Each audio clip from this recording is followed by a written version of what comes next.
नमस्कार मित्रों। आज हम चर्चा करेंगे बुद्धि परीक्षण के प्रकार। विद्यार्थियों, पिछली क्लासों में हम लोगों ने देखा था बुद्धि की परिभाषा, प्रकार और इसी के साथ मानसिक आयु क्या होती है, बुद्धि लब्धि, उसकी माप आदि पर हम लोगों ने पूर्व में चर्चा की है। आज का हमारा टॉपिक है बुद्धि परीक्षण के प्रकार। तो चलिए बिना किसी विलंब के क्लास प्रारंभ करते हैं। बुद्धि परीक्षण के प्रकार। देखिए, जो बुद्धि परीक्षण, जो जैसा कि पिछली क्लासों में हमने देखा था कि बुद्धि का मापन होता है और बुद्धि का मापन आईक्यू के रूप में किया गया है, बुद्धि लब्धि के रूप में किया गया है। ठीक है, तो अब उसको मापने के लिए कुछ टूल्स बनाए गए और उन टूल्स में आज का हमारा टॉपिक यही है कि उन टूल्स के कितने प्रकार हैं, किस किस टाइप के हैं, क्योंकि बुद्धि का मापन अलग अलग कंडीशन में करना होता है, अलग अलग व्यक्तियों पर करना होता है और वो कंडीशन, सिचुएशंस और एज का फ़र्क, ये सारी बातें माने रखती हैं। कभी तो हमें सिंपली रूप से जानना होता है और कभी हमारा नैदानिक या क्लिनिकली हमको चेक करने की आवश्यकता पड़ती है। इसलिए परीक्षणों में भी वेरिएंस है, अलग अलग आवश्यकताओं की पूर्ति के लिए अलग अलग परीक्षण बनाए गए हैं। तो इन सभी परीक्षणों को मेनली दो कसौटियों के आधार पर वर्गीकृत करने का प्रयास किया गया है कि अगर हम मेन रूप से देखें तो दो प्रकार से उसको वर्गीकृत कर सकते हैं। तो पहला जो वर्गीकरण है वो हमारा है क्रियान्वयन के तरीकों के आधार पर, ठीक है, और दूसरा है एकांशों के स्वरूप के आधार पर। इसको हम बोल सकते हैं on the basis of administration and on the basis of items.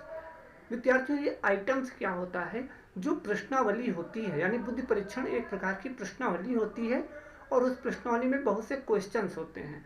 उन क्वेश्चन के आंसर देने होते हैं और उस क्वेश्चन के आंसर देने के आधार पर ही यह डिसाइड किया जाता है कि व्यक्ति में कितनी बौद्धिक क्षमता है। तो इस प्रकार से उसका मापन होता है।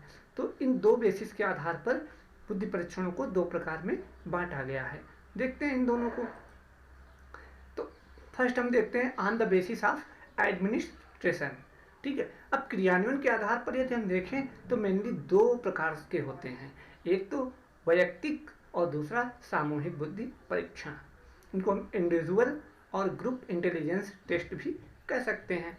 ठीक है, तो इनकी विशेषता क्या है, मेन इसमें क्या बात होती है? जो वैयक्तिक है मीन्स एक व्यक्ति के लिए है। ठीक है, इसको क्या एक समय में एक ही व्यक्ति पर यह किया जा सकता है। ठीक है, ऐसा प्रथम परीक्षण जो है ना, बिने साइमन परीक्षण है, जो कि 1905 में विकसित किया गया था। जैसा कि हमने बुद्धिलब्धि के दौरान भी हमने देखा था कि बुद्धिलब्धि टर्म्स जो है किसने दिया था, तो वो तो टर्मन ने, हालांकि बुद्धिलब्धि 1916 में दिया था और 1911 में ही बुद्धिलब्धि शब्द आ गया था, लेकिन जो पहला परीक्षण है बिने साइमन ने 1905 में दिया था, वहाँ पर भी हमने देखा था कि इनका क्या रोल था उसमें। ठीक है, दूसरा होता है सामूहिक बुद्धि परीक्षण। इसे सामूहिक बुद्धि परीक्षण में से ग्रुप में इसको अप्लाई कर सकते हैं, एक साथ मीन्स हम बहुत से लोगों पर इसका प्रयोग कर सकते हैं। एक्चुअली में इसकी आवश्यकता तब पड़ी थी विश्व युद्ध के दौरान। अमेरिका में क्या जो है सैनिकों की मानसिक स्थिति का पता लगाना था, तो उस दौरान आवश्यकता पड़ी और उस समय अगर एक एक व्यक्ति पर इसको प्रयोग करके उनकी बौद्धिकता को अगर मापा जाता तो प्रॉब्लम होती है, बहुत समय लगता। इसलिए आवश्यकता आविष्कार की जननी होती है। तो उस समय जब आवश्यकता पड़ी कि बहुत से लोगों पर का मापन करना था, तो फिर उस समय जो है दो प्रकार की आर्मी अल्फा टेस्ट और आर्मी बीटा टेस्ट के नाम से दो परीक्षण ये बने थे और इनका जो है इस प्रकार से ये इसके उदाहरण हो गए, एग्जाम्पल हो गए कि सामूहिक बुद्धि परीक्षण के एग्जाम्पल हैं।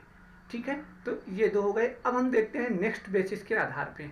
ठीक है, एकांशों के स्वरूप के आधार पर आइटम्स, जैसा मैंने बताया कि जो उसके अंदर की प्रश्नावली या यूनिट, जो इकाई होता है, यानी कि जो क्वेश्चन इकाई के रूप में होते हैं उनको आइटम्स कहते हैं। तो उनके आधार पर हम चार प्रकार से इनको मेनली डिवाइड कर सकते हैं: शाब्दिक, अशाब्दिक, क्रियात्मक एवं आभाषाई बुद्धि परीक्षण, या इनको verbal, non verbal, performance and non language intelligence test कहते हैं। तो देखते हैं शाब्दिक बुद्धि परीक्षण जो होता है, इसमें क्या होता है, कोई भी परीक्षण हो उसमें थोड़े से प्रारंभ में निर्देश होते हैं और उसके आगे प्रश्न होते हैं। तो वही बताया जा रहा है कि जो शाब्दिक बुद्धि परीक्षण है, जो शाब्दिक बुद्धि परीक्षण है, वर्बल इंटेलिजेंस टेस्ट हैं, इनमें क्या होता है, भाषा का प्रयोग अच्छे से किया जाता है। ठीक है, भाषा का प्रयोग अच्छे से किया जाता है, यानी निर्देशों में भी किया जाता है और प्रश्नों में भी किया जाता है, लिखित भाषा का प्रयोग किया जाता है। तो इससे क्या होता है, ऐसे टेस्ट किन के ऊपर अप्लाई किए जा सकते हैं, जो पढ़े लिखे व्यक्ति हैं उन्हीं के ऊपर अप्लाई हो सकते हैं। और ये भी दो प्रकार के होते हैं। दो प्रकार के कैसे, कि एक तो कुछ इस प्रकार के बनाए गए हैं भाषा के रूप में, जो कि एक ही व्यक्ति के ऊपर अप्लाई किए जा सकते हैं, एक समय एक ही व्यक्ति के ऊपर टेस्ट किया जाएगा।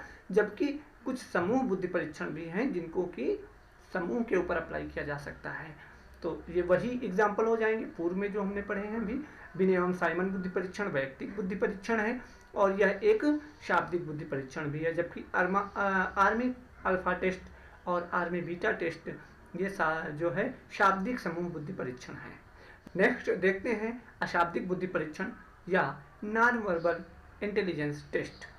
अब अशाब्दिक में इसमें क्या होता है, ऐसे परीक्षणों में निर्देशन में भाषा का प्रयोग निश्चित रूप से होता है। निर्देशन में तो निश्चित रूप से भाषा का प्रयोग होगा, लेकिन एकांशों में नहीं होगा प्रयोग। ठीक है, एकांशों में भाषा का प्रयोग नहीं होगा, बल्कि एकांशों में वस्तुओं के चित्र बने होते हैं, यानी कि यहाँ चित्रात्मक रूप से उनको प्रस्तुत कर दिया जाता है। किसको, ताकि अब एकांशों को चित्रों के रूप में प्रस्तुत करने से क्या होता है कि चित्र देखकर कोई भी व्यक्ति समझ सकता है कि ये क्या कहना चाहता है चित्र के माध्यम से।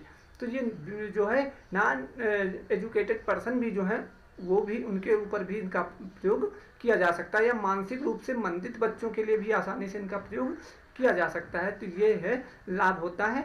एग्जाम्पल के रूप में देखें तो रावंस प्रोग्रेसिव मैट्रिक्स, ये जो परीक्षण है, टेस्ट है, यह इसी प्रकार का अशाब्दिक बुद्धि परीक्षण ही है।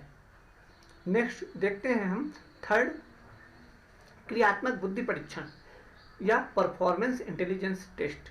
इसमें क्या होता है, निर्देशों में भाषा का प्रयोग हो भी सकता है, नहीं भी हो सकता है, यानी दोनों कंडीशन है। कहीं कहीं होता है प्रयोग, कहीं कहीं नहीं होता है, यानी कि इसमें दोनों ही अप्लीकेबल हैं। लेकिन एकांशों में भाषा का प्रयोग बिल्कुल भी नहीं होता। लेकिन यहाँ पर कंडीशन क्या है कि एकांशों में भाषा का प्रयोग बिल्कुल नहीं होगा, एकांशों में भाषा का प्रयोग नहीं होगा, कदापि नहीं होगा क्रियात्मक बुद्धि परीक्षणों में। ठीक है, तो इसमें क्या होता है, व्यक्ति के समक्ष वस्तुओं को वास्तविक रूप में न कि चित्र में प्रेजेंट किया जाता है। देखो अभी अशाब्दिक में हमने देखा था कि वहाँ चित्र थे, लेकिन वो चित्र थे, लेकिन यहाँ पर चित्र तो होते हैं लेकिन वास्तविक रूप में प्रेजेंट किया जाता है, यानी कि चित्रात्मक रूप से नहीं, वास्तव में जो सब ऑब्जेक्ट होता है उसको प्रस्तुत किया जाता है। ठीक है, वो बने बनाए चित्र या किसी चीज़ से बने हों तो उनको प्रस्तुत किया जाता है। और परीक्षार्थी क्या करता है, इनका संचालन करता है। जैसे कुछ छल्ले दे दिए गए, उनको आपस में फंसे हुए हैं उनको निकालिए, या इनको ऐसा एक दूसरे के अंदर इनको इस प्रकार से इनको जोड़ तोड़ करके बनाइए। इस तरह से करके कुछ चीज़ें होती हैं जिनको जोड़ तोड़ करके व्यक्ति की बुद्धि का मापन किया जाता है। तो ये क्या पढ़े लिखे अनपढ़ सबके लिए अप्लाई होगा।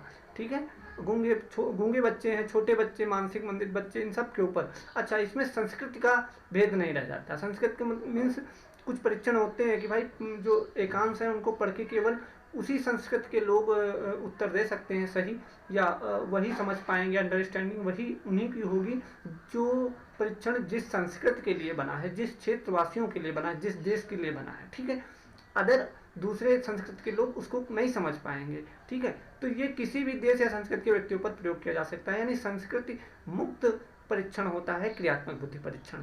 एग्जाम्पल के रूप में देखें तो कोह ब्लॉक डिजाइन टेस्ट और पास एलांग टेस्ट, ये इसके एग्जाम्पल हैं। तो ये हमारा हुआ क्रियात्मक बुद्धि परीक्षण। अब हमारा फोर्थ है आभाषाई बुद्धि परीक्षण, यानी नॉन लैंग्वेज इंटेलिजेंस टेस्ट। यह परीक्षण भाषा के बंधन से पूर्णतः मुक्त होता है, यानी कि भाषा का बंधन से मुक्त है। इसमें क्या होता है, जो निर्देशन दिए जाते हैं ना, वो हाव भाव के द्वारा दिए जाते हैं, चित्राभिनय के द्वारा दिए जाते हैं। इस प्रकार से इसमें निर्देशन दिया जाता है और ये भाषा के बंधन से पूर्णतः मुक्त है। जैसे कि Cattell culture free intelligence test. तो इस प्रकार से कैटल संस्कृत मुक्त बुद्धि परीक्षण इस प्रकार का एक मुक्ति परीक्षण है। तो विद्यार्थियों, इस प्रकार से हम देखते हैं कि बुद्धि परीक्षण के कई प्रकार हैं, जिनमें उपर्युक्त 4 प्रमुख हैं। यानी कि बहुत से प्रकार हैं, अलग अलग हिसाब से हम उनको डिवाइड कर सकते हैं, लेकिन अगर मेनली डिवाइड करें तो ये मुख्य 4 प्रकार के हैं और इन चारों में कुछ समानताएं हैं तो कुछ विभिन्नताएं हैं। तो ठीक है विद्यार्थियों, यह हमने देखा कि बुद्धि परीक्षण के कितने प्रकार होते हैं, जिनको 2 क्राइटेरिया के आधार पर बांटा गया था, और 2 क्राइटेरिया के आधार पर बांटकर उसको फिर 4 जो है क्रियान्वयन के तरीकों के आधार पर 2 प्रकार के थे और एकांशों के स्वरूप के आधार पर 4 प्रकार के थे। तो बने रहिए आप लोग योग ज्ञान एजुकेशनल चैनल पर, देखते रहिए, घर पर रहिए, सुरक्षित रहिए। जय हिंद, जय भारत, थैंक यू।